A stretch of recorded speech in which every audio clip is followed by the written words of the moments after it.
Are there some Android smartwatches you're considering buying? It's been quite the year with so many good ones released. We'll talk about all the best smartwatches from the likes of Google and Samsung, and from a brand you might not have heard of. We'll talk about their pros and cons, and at the end, we'll give you our picks. So strap in, get the popcorn, and let's go. Namaste, we are DHRME, deliberately hirsute, really handsome entertainers. Let's get this started with the latest release from Google, the Pixel Watch 2. We'll talk about Gen 1 in a bit, but the first thing we noticed on the 2 is improved battery life. It can finally last 24 hours with all the bells and whistles on, like your always on display and continuous heart rate monitoring. Exactly after 24 hours, we would have around 20% battery left over. The included charging puck is different with some contact pins, but also different in the charging speed. You can charge the watch to full in a little over an hour. The casing of the watch has been changed from stainless steel to aluminium.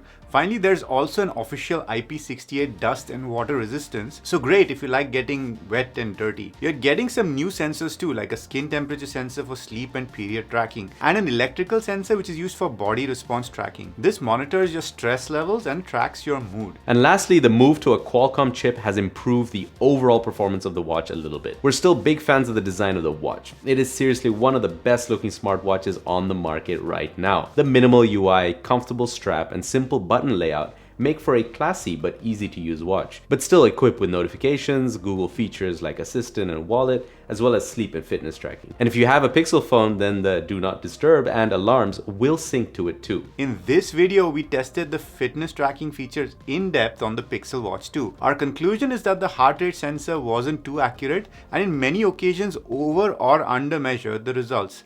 We tested this on a bike ride and a game of padel. Two sports, one and the same results. Overall, the generic metrics like average and maximum heart rate, calories burned, and distance were pretty accurate. Now, let's talk about the negatives. In the health tracking department, it's important to know that there is no blood pressure monitor on this watch. It does have an SpO2 and a skin temperature sensor, but that's only used for sleep and period tracking. And speaking of sleep tracking, there were a couple of instances that the watch wasn't able to track the sleep stages, even though the watch was snugly strapped to my wrist. To top it off, the Fitbit integration is great. The app works well and shows plenty of detailed data.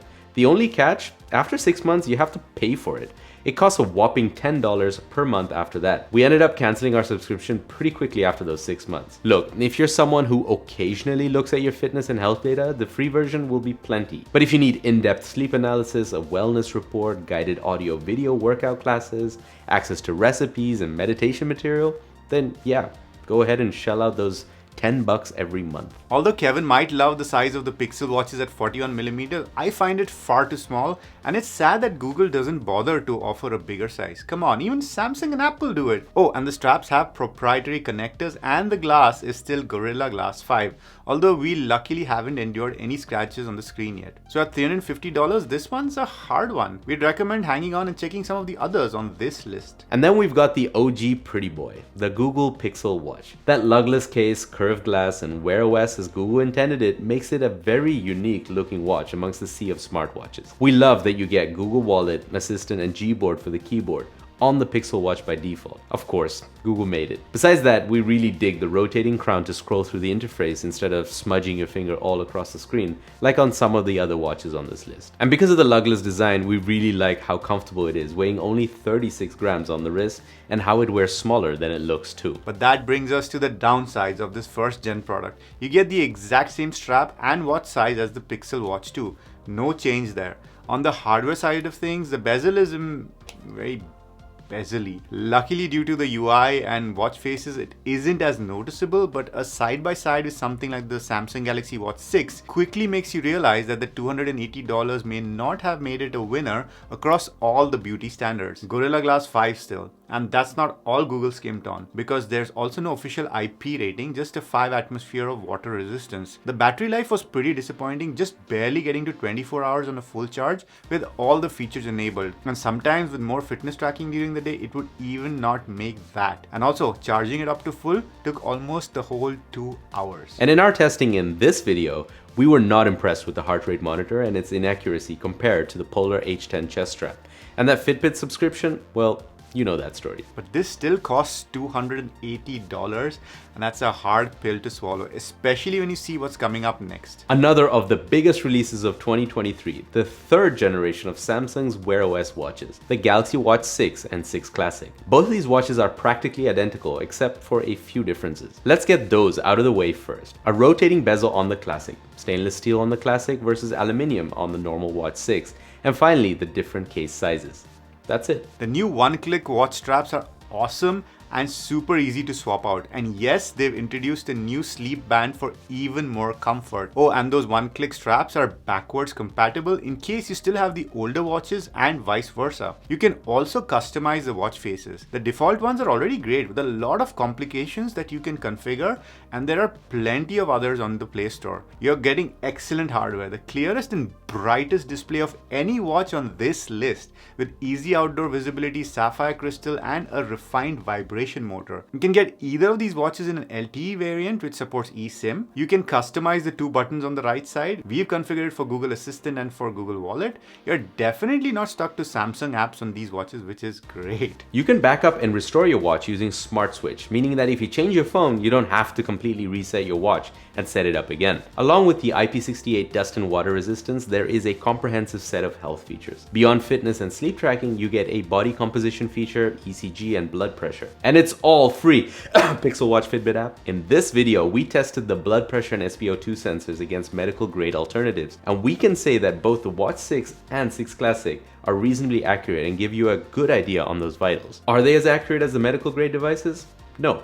But they definitely got very close and reliable enough for our needs. Battery life on a smartwatch is a tough nut to crack. We tested both the Watch 6 and Watch 6 Classic over multiple days, and every time we got between 30 and 36 hours. But if you're someone who doesn't upgrade the smartwatch very often, then factoring for battery degradation, your watch will still stay a one-day watch for a longer time, as opposed to a watch that only lasted 25 hours to begin with when it was brand new. If you're buying this watch for hiking, running, or cycling, then the trackback feature might be something that's important to you. That feature is unfortunately not there on the Watch 6. And Samsung likes to flex its ecosystem with us. The blood pressure monitor and ECG only work if you use your watch with a Samsung phone. An alarm you set on either device only syncs across to the other device if they're both Samsung.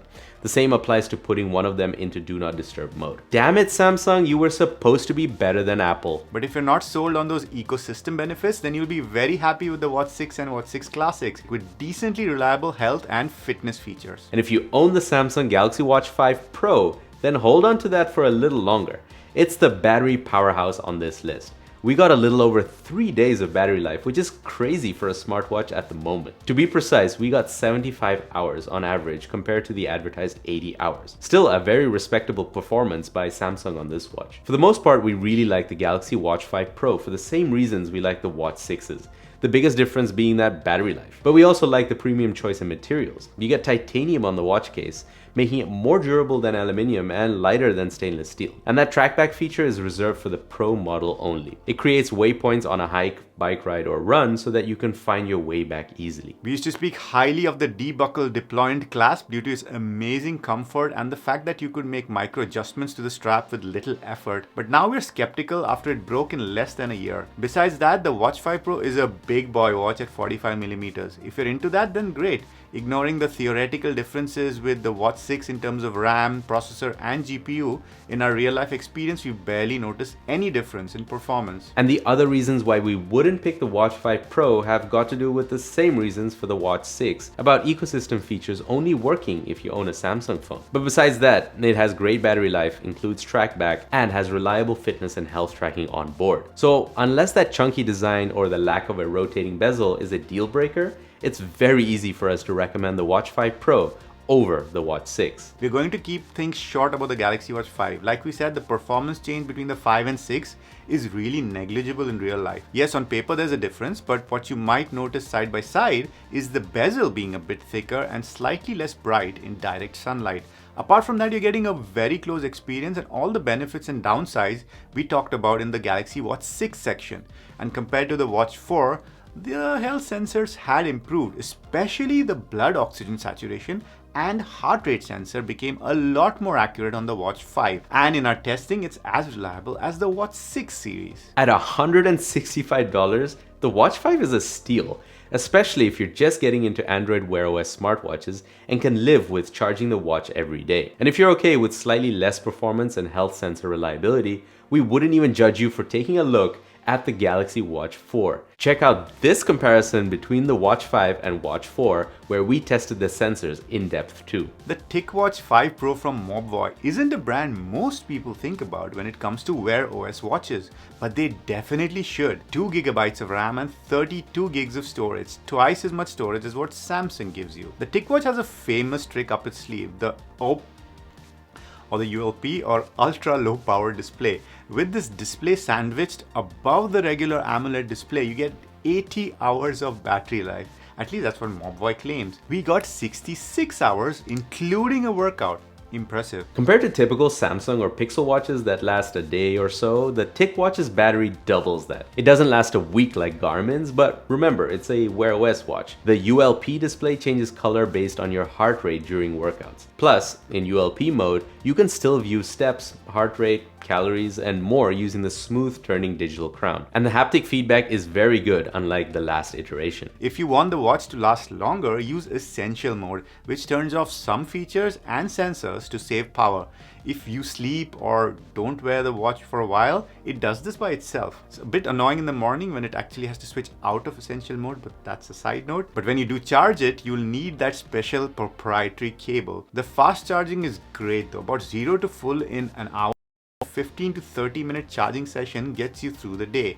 You can also see the decimals increasing as it's connected to the charger. It's kind of cool to see that your watch is charging so fast. This watch can only use the temperature sensor while you're sleeping. With a barometer and altimeter, you get some tools for outside adventures. The watch feels comfortable to wear and didn't dig into our wrists. Do not disturb syncs with your phone, so you really don't get disturbed. I mean, Google's watch doesn't even do this with non-Pixel Android phones. Also, if you get this watch for a loved one, you can check on their health using the TicCare app feature. For the most part, we got reasonable blood oxygen measurements from the watch, comparable to the pulse oximeter, which is a medical grade device. However, we didn't really have any low oxygen moments, so we wouldn't derive any serious medical conclusions from these tests, or from any smartwatch for that matter. In terms of the heart rate sensor, things are looking worse. The TicWatch was very often inconsistent when it came to the heart rate readings. It was either too high or too low most of the time. There's a full review on the channel where we share the data in detail. So what's ticking us off about the TicWatch 5 Pro? Well, the TicWatch is a big watch, and that might not be great for those with small wrists or for tucking under shirt cuffs. It feels okay to wear, but it doesn't win in the looks department.